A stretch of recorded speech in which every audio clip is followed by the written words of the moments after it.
Good evening, Mr. and Mrs. America and all the ships at sea. How many of you even know who the mayor of New York was up until very recently?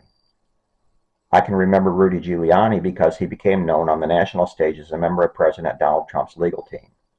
Other than that, nada. Mayor of Los Angeles? Who knows? Mayor of Dallas? Your guess is as good as mine.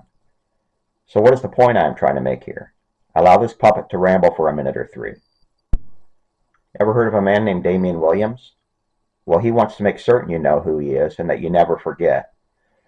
Williams is the current United States Attorney for the Southern District of New York. As such, he has full investigative and prosecutorial jurisdiction over that U.S. district. Oh, by the way, he is the same person who recently had Sean Combs arrested. By no means am I defending anything Combs may or may not have done leading up to that arrest, but it does begin to look like the possibility of a rogue prosecutor looking to make a name for himself at any cost. As it turns out, on September 26th of this year, Williams, along with James E. Dennehy, Assistant Director in charge of the New York Field Office of the Federal Bureau of Investigation, and Jocelyn E. Strawbert, Commissioner of the New York City Department of Investigation, brought indictment charges of bribery, campaign finance, and conspiracy offenses against current New York City Mayor, one Eric Adams. Now, in the history of this once great nation, there have been myriad charges brought against acting mayors of various U.S. cities. Anyone remember Washington, D.C. Mayor Marion Barry? However, it should be noted this is no ordinary indictment case. You see, Adams had an exemplary career as NYPD beat officer, rising to the rank of captain, followed by a lengthy career as a New York State Senator and Brooklyn Borough President. It should be pointed out that during this remarkable career, never was a corruption or criminal charge brought against him. So now that he is in his 60s, why would a man with a remarkable record of public service to the people of New York suddenly decide to embark on a crime spree as is being charged? Spoiler alert, he would not. So what exactly did Mr. Adams do? Well, my loyal and trusted viewers, he committed the grand larceny otherwise known as accepting an upgrade from economy to business class on flights to Turkey, China, and other destinations. Yep, that is it. How many of you may have had the same accoutrements gifted to you at some point by an airline when your seat was suddenly needed in an economy class? This is beyond the pale ridiculous, folks, yet is being paraded across leftist mainstream media as a real case.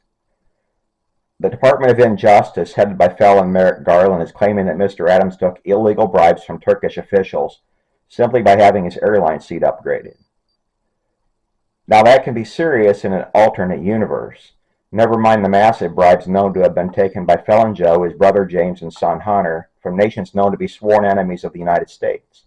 Nope, nothing to see here.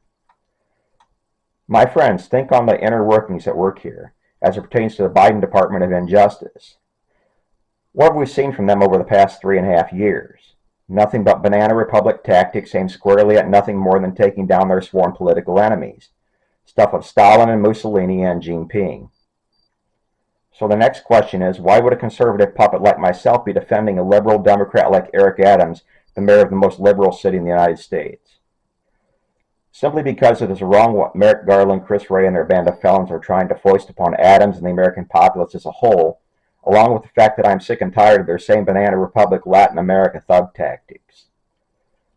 Eric Adams has a history of bad-mouthing conservatives, along with one Donald Trump. So what? All he did was accept upgrades to airline seat flights. That's it. Suffice it to say that Bill, Hillary, GWB, and Barry Soetoro all took kickbacks far more egregious, and yet Garland and his mafiosos have targeted Eric Adams. Yes, you could not make this stuff up if you wanted to.